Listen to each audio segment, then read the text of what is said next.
Welcome back, y'all. It's time for another van build video, and today's episode is all about turning up the heat. That's right, we're installing a diesel heater. See, we plan to spend a lot of time in the van up in the mountains, and with elevation comes colder weather, which doesn't mix well with a couple of Floridians.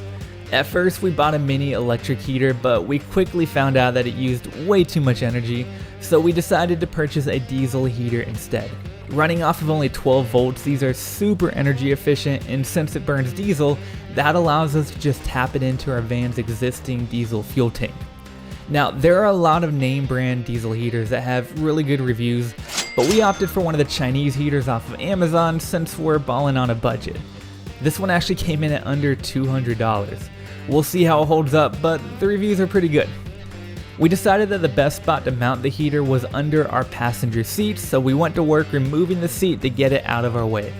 First, we disconnected the van's battery because we didn't want to trigger the airbag while removing the chair. Next, we began removing all the bolts. For our van, which is a 2007 Dodge Sprinter 2500, we needed an E14 external Torx bit to remove the bolts, but depending on your vehicle, it may be different. After removing the seat, we then went to work on taking out the base. Now, this may not be necessary in a lot of vans, but unfortunately our seat frame was too small for the heater to fit inside of it, so it did require some customizing, which you'll see later. After getting the base out, we were ready to put some new holes in the van. So on the bottom of the diesel heater, we have 3 outlets coming out. One is for the exhaust, one is for fresh air coming in, and this one is the fuel line. We're gonna tap that into our diesel fuel tank. These are all gonna go underneath the van. This is gonna sit flush onto the van. So we have to cut a hole where these can go through underneath the bottom. This is what we're gonna work on next. We're cutting our holes in. Here goes nothing. Took us a while to get the placement just right. Yeah. We got a small spot to hit underneath.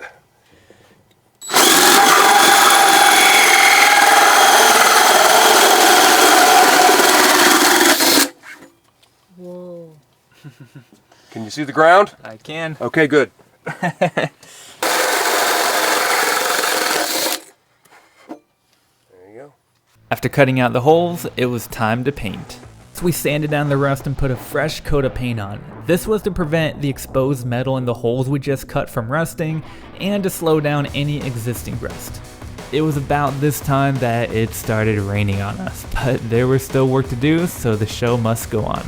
Next, I climbed under the van to mount and connect the fuel pump, fuel filter, and the fuel line from our van's diesel tank into the heater.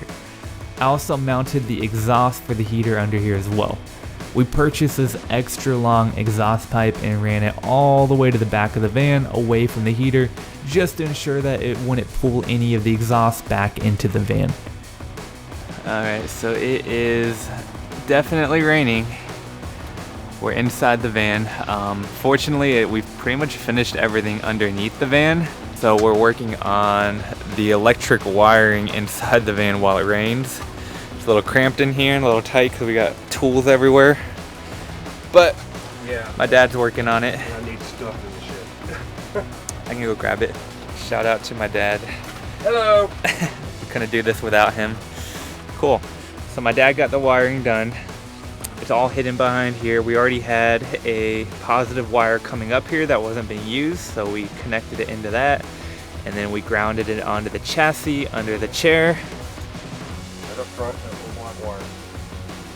And so we should be good to go. We're gonna plug it in, test it out, and hopefully it works. Yep. We're the instructional book. Here we go.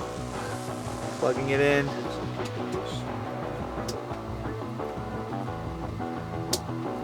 Alright, it's plugged in up here.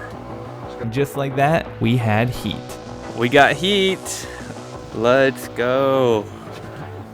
Now all that was left was to put the seat back in. This required some work though because the seat frame no longer fit with the heater installed. So we had to measure and cut out a section of the seat frame to fit around the heater. We also sanded down and put a fresh coat of paint on the seat frame before reinstalling it back above the heater to finish off this project. I love that the heater is mostly hidden and out of the way, but it pushes out some serious heat when we need it, and will be perfect for when we're up in the mountains. Now that we had hot air, next up was hot water.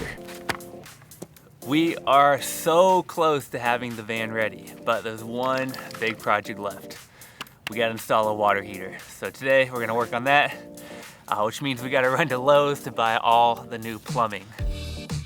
In addition to installing the water heater, we decided to also re-plumb the entire van using PEX pipes. We had already had several problems with leaks in the existing rubber tubing, and we read that PEX is the way to go as it's way more rigid and durable, and it holds up better to cold weather.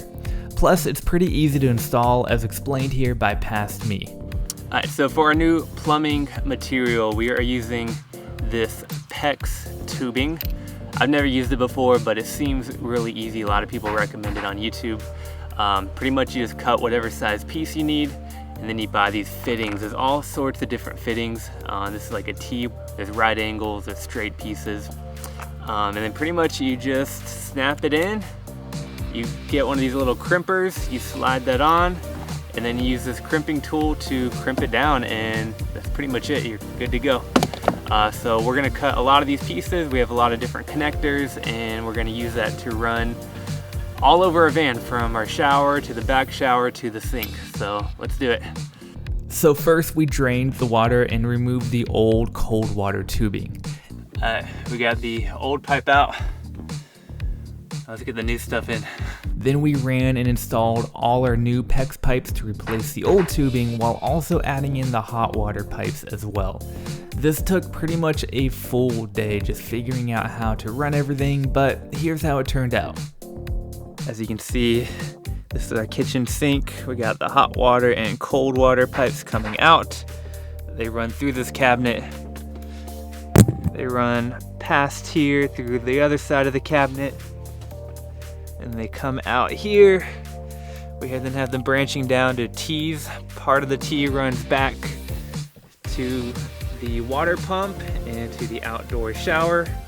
And then this part of the T runs underneath the batteries all the way across, and then it comes out on the other side of the batteries, runs through this panel, comes out right here. So now we just have to run the pipes up to here, connect them up into our shower, and also put the hot water heater in, and then we should be in business. Getting close. We finished off the last few pipes to the shower, and then we were finally ready to put the water heater in.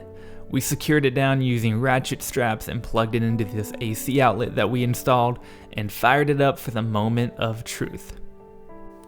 It's been running about 20 minutes. The inverter just shut off, so I'm assuming that means it's done heating up.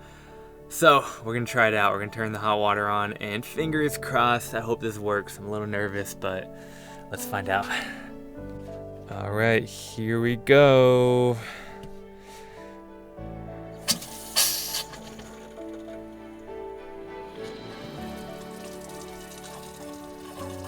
Let's see. All right, it's not hot yet. What? Hey, there we go.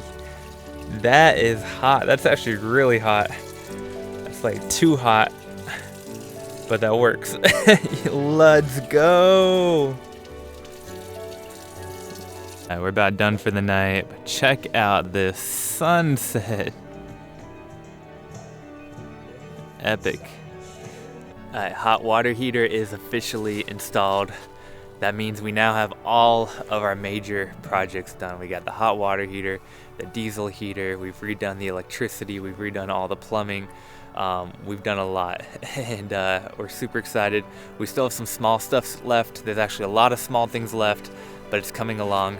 It's mainly more cosmetic stuff. We're installing a few more outlets and plugs, things like that.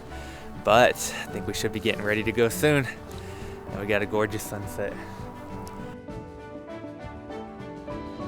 Well guys, that about wraps up part 2 of our van build, but as I mentioned, we still have some work to do, so stay tuned for the final projects and final results where we give our van tour. Thank you again for everyone following along, watching and liking our videos. We really do appreciate it so much. And if you're not already, please subscribe and turn on notifications to stay up to date as we prepare to start our van life journey. Thank you for watching though, and until next time, stay wild. Look at this guy sitting on the job. Getting really good at working in tight spaces. But how many times did you hit your head? Today or total? Probably like 4 times today. Total probably like 100. No wonder you're getting good.